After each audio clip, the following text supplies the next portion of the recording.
নমস্কার বন্ধুরা, রাধে রাধে। একটা নতুন সকালে আপনাদের সবার স্বাগত। আমি পিঙ্কি। এই আজকে সারাদিন দেখুন কি করছি, আপনাদের সঙ্গে একটু শেয়ার করি, আমাদের ভালো লাগে। এই দেখুন, সকাল তো অনেকক্ষণ আগেই হয়ে গেছে।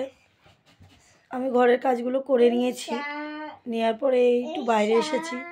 মা এই বাসনটা মাজছে, সেই জন্য আমি ভাবলাম আমি মামাইকে খাইয়ে দিই, কারণ ওকে স্কুলে নিয়ে যেতে হবে। যে খাইয়ে দাইয়ে রেডি করে ওকে নিয়ে স্কুল চলছি। দেখুন আমার হিরো যাচ্ছে, দেখুন। আজকে আর ভেতরে গেঞ্জিটা পরায়নি, বুঝেছেন, ঠান্ডা তো একটু কমে গেছে, এই জন্য। এখন মামাইকে স্কুলে দিয়ে আমি ফিরছি। আমি আজকে একটু আমি আবার বাড়িতেও আসবো, কারণ মাছ টাছগুলো একটু দিয়ে যাবো বাড়িতে এসে। দেখুন বাড়িতে চলে এসেছি, একটু মাছ এনেছিলাম মামাইয়ের জন্য। বাজারটা আর আপনাকে দেখানো হয়নি, তাড়াহুড়ো করে এসেছি তো। এসে দেখি আমার কর্তামশাই রেডি হচ্ছেন, ডিউটি যাবে।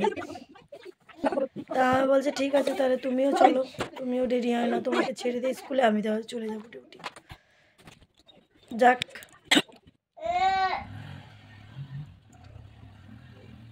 কিছুটা তো এগিয়ে দিয়ে যাবে, এটাই অনেক। জীবনে এতটা পথ তো চলেই ফেললাম, আর কিছুটা বাকি। তাও কিছু কিছু পথে সাহায্যটাই সব থেকে বড়, বলুন না। আমার হাজব্যান্ড আমাকে ভীষণ সাপোর্ট করে, তাও তো বলবো না, সব কিছুতেই। দেখুন ও তো সময় পায় না, কিন্তু যতটুকু পায় চেষ্টা করে। এই যে আমাকে দিয়ে ও চলে গেল ডিউটি, আমি স্কুলের ভেতরে ঢুকছি। আজকে আমি তাড়াতাড়ি চলে এসেছি, বুঝেছেন। আজকে আমার কর্তামশাই একটু দিয়ে গেল, এই জন্য একটু হেঁটে আসতে হলো না বলে আর একটু তাড়াতাড়ি চলে আসলাম। আজকে আমার হেল্পার মানে আমার সহায়িকা আজকে আসেনি মানে এখনও এসে পৌঁছায়নি। তাই আমি বললাম আমি ঘরটাকে একটু পরিষ্কার করে নিই, নিয়ে মাদুরটাকে পেতে দিই, বাচ্চাগুলো যদি চলে আসে। এই জন্য পেতে খাতাপত্রগুলো নিয়ে বসে বললাম করতে করতে করতে এর মাঝে আবার মামাইকে আনতেও যাব, নিয়ে চলে এসেছি। আমার ক্লিপটা নেওয়া হয়নি, দুপুর হয়ে গেছে, তাড়াহুড়ো করে এসে মামাইকে একটু স্নান করাতে হবে। আজকে তাড়াতাড়িও করে মামাইকে স্নান করে যেতে পারিনি। এই দেখুন আমরা সবাই মিলে খেতে বসেছি। আজকে আমাদের মাংস হয়েছিল, মাংস এনেছিলাম, আর মাছও এনেছিলাম মামাইয়ের জন্য। এই দেখুন উনি ওই ভদ্রলোক খাওয়া দাওয়া হয়ে গেছে, ওনাকে খাইয়ে দাইয়ে দিয়েছি, যেমন খাটের পরে নাচছে। খেয়ে দিয়ে শুয়ে পড়েছিলাম। এবারে উঠে সন্ধেবেলায় একটু মায়ের রেশন কার্ডটা নিয়ে একটু যাচ্ছি, বলছে রেশন দোকানে গিয়ে মায়ের রেশন কার্ডটা ব্লক করে দিয়েছে। তো এসে রেশন কার্ডটা কমপ্লিট হলো না, বললো লিঙ্ক নেই।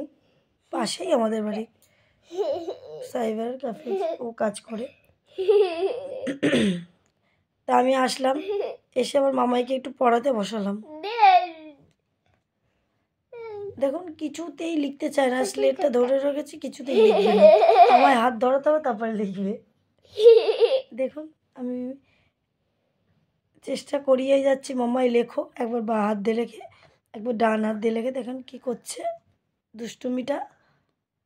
তারপরে একটু পড়ালাম ওর বইটা, স্কুলেরই বইটা পড়ালাম। তারপর পড়ানো হয়ে গেলে ওর না ইয়েটা চেয়ারটা না পুরো একদম নিচে থেকে বেঁকে যাচ্ছিলো, এই জন্য কী কান্নাকাটি করছিল। এই জন্য আমার মা ওখানে গেছে, আমি একটুখানি এই চা করতে আসলাম। ওইসব করতে গিয়ে পড়ানোর জন্য দেরি হয়ে গেল। চা আর একটুখানি ডালের পকোড়া করলাম, এই যে মায়ের জন্য আনলাম, মাকে দিয়ে গেলাম। আমিও বসে খেলাম, আবার রাত্রের জন্য রেডি হতে হবে ডিনারের, যে রুটি সেই চিরাচরিত। আজকে আর সবজি করতে হবে, আমরা তো দেখলেন আমাদের মাংস হয়েছিল, লাউ হয়েছিল, এই জন্য শুধু রুটিই করলাম। আমি তো মাংস টাংস দিয়ে রুটি খেতে পারি না, আমি লাউ দিয়েই খেয়ে নেব।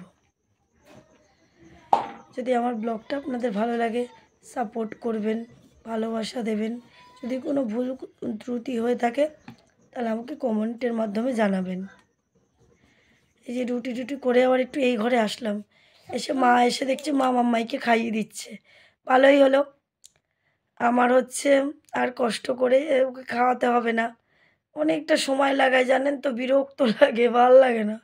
আর বাবা রুটি খাচ্ছে, বাবা মাংস দিয়ে রুটি খাচ্ছে, বাবা দাঁতে ব্যথা, বলছে আমি ভালোভাবে খেতে পাচ্ছি না, আস্তে আস্তে খাচ্ছে। আর এই দেখুন খেতে বসে কি কি না নাটক করছে, এদিকে ঘোরাঘুরি করছে, ওইদিকে ঘোরাঘুরি করছে। এই যে মা ওকে খাইয়ে দেবে, এই যে কি বড় একটা কাজ বাচ্চাদের খাওয়ানো, কি বলবো বন্ধুরা, তো মাঝে মাঝে বিরক্ত হয়ে যাই। এই ভাত কিন্তু খাবে না। নমস্কার বন্ধুরা, শুভরাত্রি, রাধে রাধে।